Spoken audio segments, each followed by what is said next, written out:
What is up, guys? Welcome to DFS by the Numbers. This is my full card breakdown and prediction video for UFC Vegas 95. We have Serghei Spivak going against Marcin Tybura 2 in a very weird card because we only have 10 fights as of now. At one point, we were down to 9 fights, but shout out to Quang for stepping in on short notice. He's going to be now taking on Gutierrez. Javi Basharat had to pull out. That was the co-main event. So this card has certainly taken a bunch of hits. We lost the Alan Nascimento, Jafel Filho fight. Lost a couple other fights. Yeah, now currently 10 fights. I'm not sure if they're going to add any more. If they're going to, I'm recording this on a Wednesday. If they're going to add a fight, it's probably going to be today. But if not, 10-fight card. So very interesting there. And some interesting fights on this card. Not the best card in the world. A card that I don't see myself having much action on at all. But yeah, looking forward to watching some fights on Saturday and breaking it down as always. Also looking forward to the Dana White's Contender Series coming back. It's going to be Tuesday. I'm going to be starting to research these fights today and hopefully get out a Dana White's Contender Series video on Saturday or Sunday. And looking forward to the start of the new season. Really like doing Dana White's Contender Series content. So be on the lookout for that. And of course, be on the lookout for more content throughout the week. Final Thoughts Friday, Best Bet Saturday, all that good stuff. Do me a favor, like the video, subscribe to the channel. And let's get into some picks for UFC Vegas 95. All right. We're going to kick it off with a rematch. We got Stephanie Luciano going against Talita Alencar. We got Luciano, 24 years old, 5'6" with a 66.5-inch reach, 5-1-1 and 3-1-1 in her last 5 fights. Talita Alencar, 33 years old, 5'1" with a 58.5-inch reach, 5-0-1 and 4-0-1 in her last 5 fights. We'll take a look at the odds like we always do. We see that Luciano opened at -155. She went all the way to like -200. And just as of recent, she's back to -155 here. Alencar opened up +135, and she is currently sitting as a +130 underdog. So these two ladies fought not too long ago. It was last Dana White's Contender Series last year, 2023, September. And in that fight, we saw that Alencar did go out there and win those first 2 rounds, I believe on all 3 judges' scorecards. The first round, I thought she won pretty handily. She was able to get a couple takedowns and control Luciano for about 3 minutes of that first round. The second round was a lot closer. You could make an argument that Luciano actually won that second round based off of doing more on the feet, but Alencar was still able to get takedowns and control the second round. I think she got like 3.5 minutes of control time in that second round. And then in the third round, it was all Luciano. Alencar had absolutely nothing left. She was completely gassed out, and I was actually surprised that Luciano was not able to finish Alencar here in that third round. So this is a fight where, I mean, it's hard to watch that fight and just, it's hard to see it playing out much differently, right? Like, not a ton has changed since then. If anything, you know, Alencar has made her debut. She's gotten a win, whereas Luciano, this is going to be her debut. She hasn't fought since that Alencar fight. So it's like, I think Alencar is going to be able to probably get takedowns early. I don't think Luciano's all of a sudden got, you know, in much improved takedown defense over the course of a year. Less than a year even. And then, you know, the second round, I think Alencar starts to slow down. Luciano probably starts to stuff more and more takedowns. And then the third round's probably Luciano. It's like one of those fights where it's like Alencar probably wins round 1 at a very high clip. Luciano wins round 3 at a very high clip. And it's all going to come down to the second round there. And if Luciano's not able to stuff these takedowns, like, she could lose a 29-28. So I don't know. I mean, this is a weird rematch here. I mean, I could really care less. But as far as a pick goes, I'm going to pick Luciano because of the damage over control argument. Like I said, you could argue that Luciano won that second round just by landing the bigger shots on the feet in that second round. And this time around, maybe she could stuff some more takedowns here. But yeah, this is a close fight. I see why the line's coming in. Probably could go either way. I think this fight goes to decision at a high clip as well. But I'll say Luciano wins like a split decision, damage over control type decision here.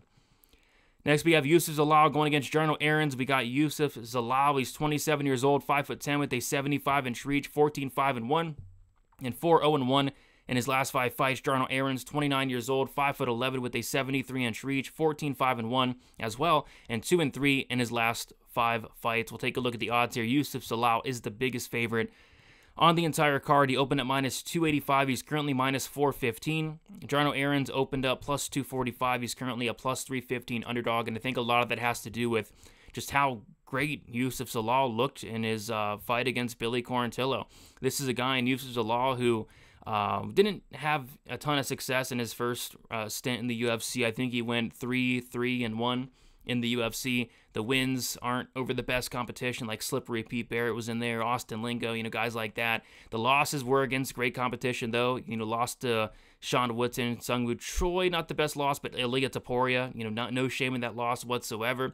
And then he gets cut, and then he goes out, and I think he finishes either 2 or 3 wins in a row. They bring him back against Billy Q. He's the underdog in that matchup, and he goes out there and looks like a massive favorite. I mean, he beat the brakes off of Billy Q and ended up breaking Billy Q and submitting him in the second round. I mean, I think Youssef Zalal might have turned a corner, and that's kind of to be expected out of a guy that's only 27 years old. He's training at a great gym with great guys, and the thing that always was weird to me with Youssef Zalal is you look at Zalal outside the UFC. This guy's a killer. Like, outside the UFC, Youssef Zalal has a 100% finish rate, but inside the UFC, it's like he has no finishing instincts. He's going out there, maybe mixing in some takedowns here or there, just point fighting, going to decision. I think he went to decision in all, 7 of his UFC fights prior to that Billy Q fight. But, outside the UFC, he's finishing guys. He's showing some urgency, and I think, getting cut and coming back, I think he's going to start showing more and more urgency here, and that's what he needs to. And if he does that, I think he can really have success in the UFC. Here against Jarno Errens, I don't think he's going to want to mess around on the feet. I think on the feet, he's not going to look minus 415. Errens is a very good striker with power. I think Errens has more power in this matchup. But where I think Zalal could go out there and look minus 400 is going to be in the grappling. Jarno Errens' takedown defense is not great. I think it's sitting at like 30%, something like that. 28% takedown defense for Jarno Errens. We saw William Gomi take him down 3 times. Sungwoo Choi, of all people, took him down. Stephen Wynn took him down. So he's getting taken down in every single UFC fight thus far, and I think it's going to be no different here with Youssef Zalal. I think Zalal can take him down, and then when the fight's on the mat, Zalal, he just got his black belt. Jarno Errens just got his blue belt. I think there's going to be a big levels difference when it comes to the Brazilian Jiu-Jitsu. So I like Youssef Zalal here. I like him to get this fight down to the mat, and he will. He's a smart fighter, and I think he eventually finds a submission in the second round. So give me Zalal to win this fight by second round submission. Next, we have a wrestler versus striker matchup. It is Karl Williams going against Jhonata Diniz. We got Williams, 34 years old, 6'3", with a 79-inch reach, 10-1, and 5-0 in his last 5 fights. Diniz, 33 years old, 6'4", with a 79.5-inch reach, 7-0, and 5-0 in his last 5 fights. Karl Williams opening up minus 220, currently minus 200. Diniz opening up plus 185. He's currently plus 170.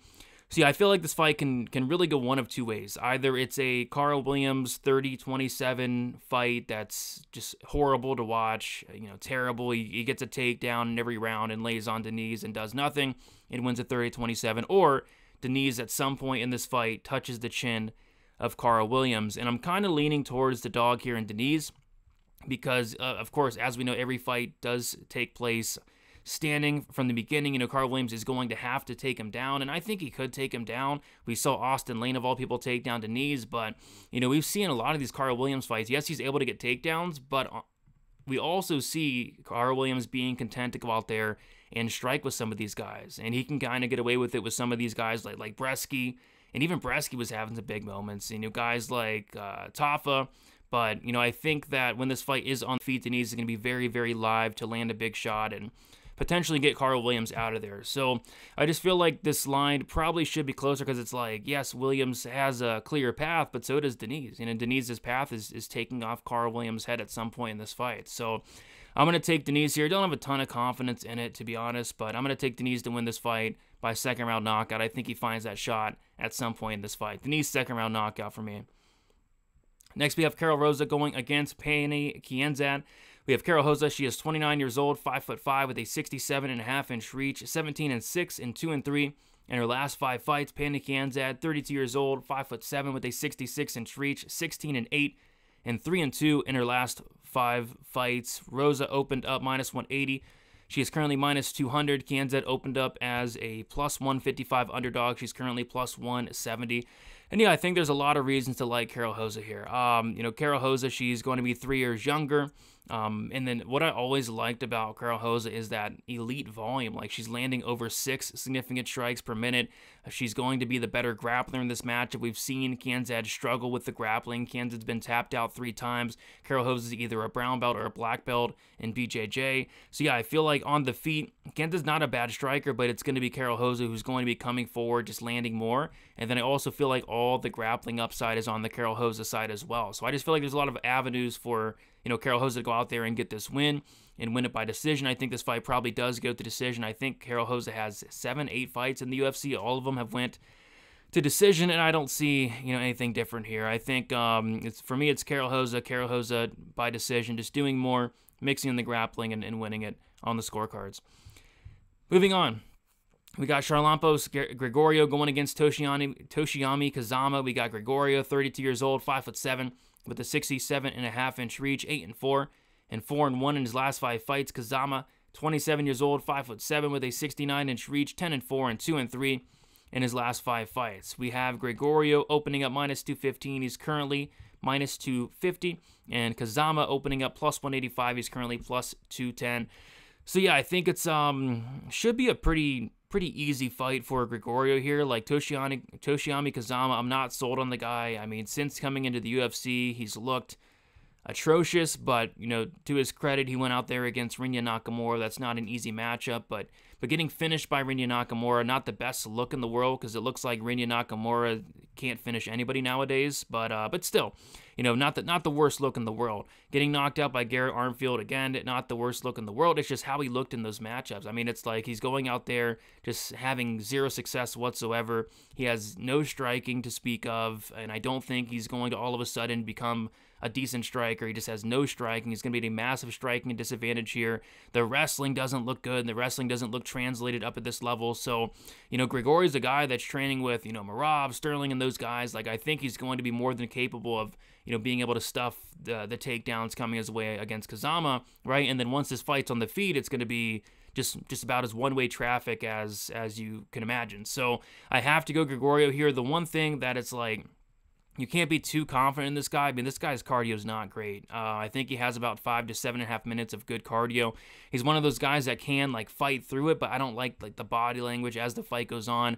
The volume kind of tapers off as well as the fight goes on. So I think if Grigoriou is going to go out there and pay off this price tag and look like a -250 favorite, I think it's got to be early in this fight, and that's kind of when Kazama's been getting knocked out. It's in the first round. I think all 3 of his knockout losses do come in the first round. So give me Grigoriou here. Grigoriou to win this fight by first-round knockout, but if this fight gets extended, it could get a little greasy. But Grigoriou, I think it should starch this guy early. Next, we have Yana Santos going against Chelsea Chandler. We got Yana Santos, 34 years old, 5'8", with a 68.5-inch reach, 14-8, and 2-3 in her last 5 fights. Chelsea Chandler, 33 years old, 5'8", with a 68-inch reach. She's 6. I did the record wrong. She's not 6'2". She's 6'2". There we go. I might have been fried when I put these in. Don't do drugs. All right.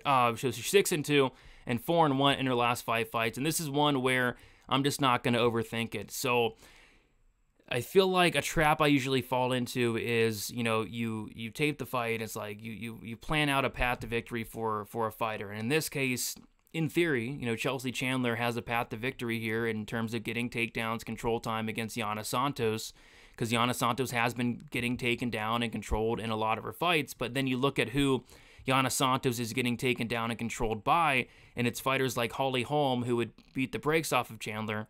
It's fighters like even Ketlen Vieira controlled her for like 10 to 12 minutes in that matchup. Ketlen Vieira would destroy Chandler. So it's like, yes, Yana Santos, not the best takedown defense on paper, 42%, but is Chandler on the level of some of these other fighters that Santos has been facing? And the answer to that is I really don't think so at all. So maybe Chandler can come out here, get some takedowns, get some control time, but I just don't think she's as good as Santos and, you know, all the fighters that Santos has been facing. Like, this is a massive step up in competition for Chelsea Chandler, who just got done beating Josiane Nunes in a very, very lackluster fight. And quite frankly, it's an astronomical step down for Yana Santos, who has been on a skid for sure, but a skid against Holly Holm, Irene Aldana, Karol, Rosa, and fighters like that. So give me Santos here by decision. This is a fight that I will not even think about touching from a betting perspective. But as far as a pick, there's no way I can take Chelsea Chandler to win most fights in the UFC, but this fight as well. So give me Yana Santos by decision.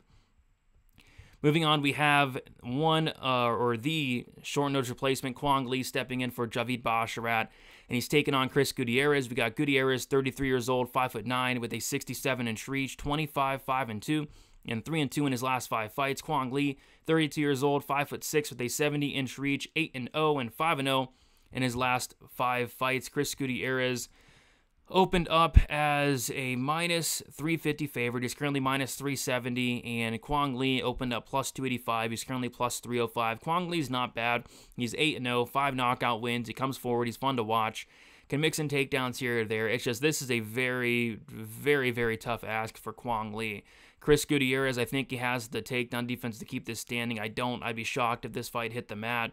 So yeah, I think this fight's going to take place on the feet, and when it does, although I think Quang Lee is a dangerous striker, it's just Chris Gutierrez is going to be on a completely different level, and I think the leg kicks are going to pay massive dividends in this fight against Quang Lee here. Quang Lee stepping up here on very, very short notice. He's going to be at a 3-inch height disadvantage. I think Chris Gutierrez is going to batter this guy's legs across 3 rounds, or maybe get a leg kick TKO along the way. So I like Gutierrez here. It's a big step down in competition for Chris Gutierrez. He's fought some really good competition as of late. He just came off a main event loss to Song Yadong. Looked okay in that matchup. He did lose the fight, but looked fine.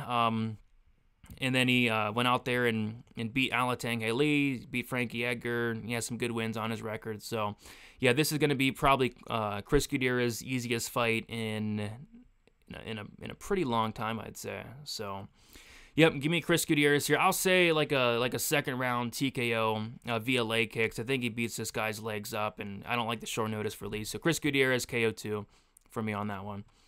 Next, we have Danny Barlow going against Nikolay Veretennikov. We got Danny Barlow, 29 years old, 6'2", with a 79-inch reach, 8-0, 5-0 in his last 5 fights. Veretennikov, he's 34 years old, 6'1", with a 74-inch reach, 12-4 and 4-1 in his last 5 fights. Barlow opened at minus 300, currently minus 360.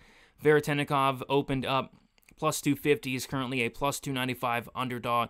I think this fight is a lot closer than this line does indicate. I think that Veretennikov's a very good fighter. I think this guy's pretty solid. His last loss came against Michael Morales on the Contender Series, and went back and watched that fight, and it's like this guy's having some success against Michael Morales in the striking, and Michael Morales actually had to resort to the wrestling to win that fight, but in the striking, he looked really good, and I think he is a really good striker. It's just in this matchup, Barlow's going to be 5 years younger. Barlow's going to have a 1-inch height advantage, and Barlow's going to have a 5-inch reach advantage. I think Barlow's going to have the volume advantage in this matchup, and I think Barlow's going to have the power advantages here. So, yeah, I do like Barlow here. I don't know if I like him at this line. I think Veretennikov's a good fighter. It's just I think this is a tough fight, and I think Veretennikov's taken this fight on short notice as well. So I think it was supposed to be Barlow versus somebody else, but yeah, give me Barlow here, and I'll take Barlow to win this fight by decision. Wrong slot. I'm going the wrong way. Again, don't do drugs, guys. They're bad. All right, Chepe Mariscal, Damon Jackson, what is currently the co-main event. I'm not sure if they're going to change it. They've changed this bout order around 70 times already. But we got Chepe Mariscal. He's 31 years old, 5'7", with a 69-inch reach, 16-6, and 5-0 in his last 5 fights. Damon Jackson, 36 years old, 5'11", with a 71-inch reach, 23-6-1, and 3-2 in his last 5 fights. Chepe opening up as a minus 225 favorite. He's currently minus 220. Damon Jackson opening up plus 190. He's currently plus 185. Some things to note, Damon Jackson has taken this fight on somewhat short notice, and I don't like that for Damon Jackson. And what I also don't like about Damon Jackson is the chin, the durability. It's something that always has it's failed him in the past. It almost failed him in his last matchup against Alexander Hernandez. Got hurt bad in that fight.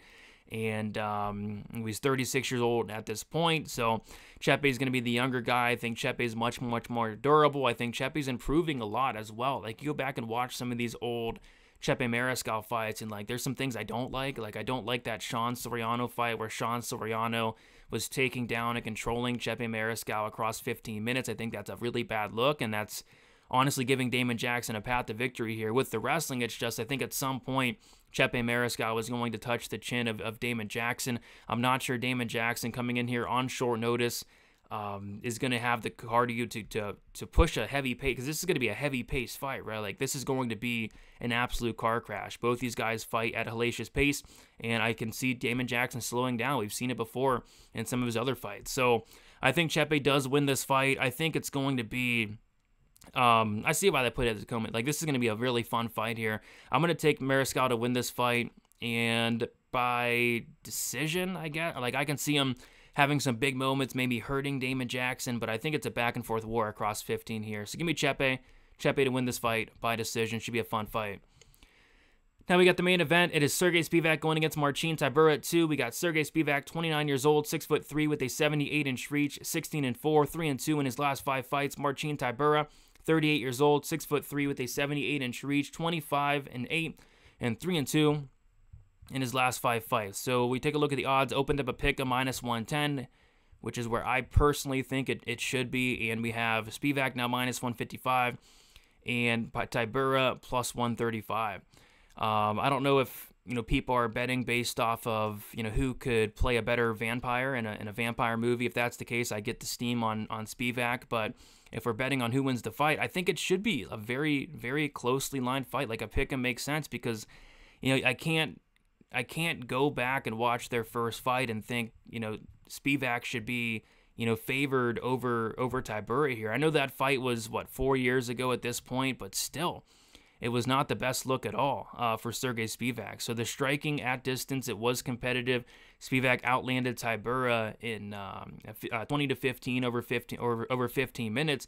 But in the wrestling and the grappling, it was all Tybura. Tybura was able to take down Spivak in every single round. In the first, second, and third, he was able to control him for 8 minutes and 22 seconds of that fight. Spivak had 0 seconds of control time the entire time, and I'm just not sure what has changed since that first fight, other than that Spivak has definitely improved. He's gotten a little bit older, but I don't know what really has changed. Both guys are having a lot of success against lower level guys. I think Spivak's 6-2 since that fight. Tybura's 7-2 since that fight. The 2 losses for Tybura, Tom Aspinall and Alexander Volkov, not bad losses. For Spivak, it's Cyril Gane and Tom Aspinall, not bad losses. So they're beating guys they should beat. They're losing to guys they should lose to. And this is a fight that I just feel like can go either way. Because, yeah, on the feet, I think you have to favor Spivak, but not by much at all. Spivak's the younger guy by 9 years, but in terms of the grappling, I think Tybura is the better grappler here.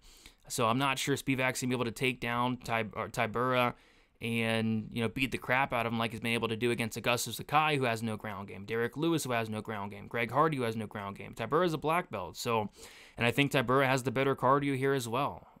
So yeah, I'm not understanding the line, but maybe somebody knows something I don't. I'm going to go Tybura here. I think he's going to wear on Spivak, take him down, get on top, and finish him in the 4th round. So give me Tybura to win this fight by 4th round submission.